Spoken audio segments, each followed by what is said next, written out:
আসসালামু আলাইকুম। আমি এখন রান্না করব কচুর বেবি। কচুর বেবি মানে কচুটা খুবই ছোট ছোট, সেই জন্য কচুর বেবি বললাম। তো যাই হোক, তেল দিয়ে দিলাম কড়াইতে। এবার পেঁয়াজটা লাল লাল করে ভেজে নেব। পেঁয়াজটা ভাজা হয়ে গেল, কচুটা দিয়ে দিলাম। এবার একটু লাল লাল করে কচুটাও আমি ভেজে নেব। কচুটা সাইড করে পাশের দিকে আমি একটু মশলা দিয়ে দেব।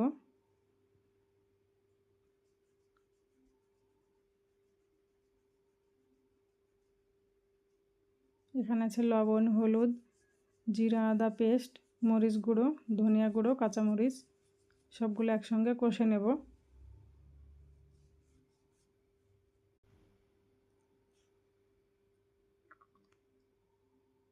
কচুটা কষানো হয়ে গেছে।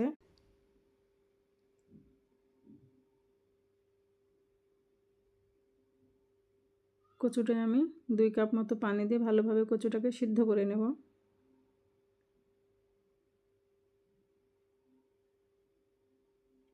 তো একবার দেখে নেব কচুটা সিদ্ধ হয়েছে কি না। কচুটা সিদ্ধ হয়নি, মানে অল্প একটু এখনো হবে।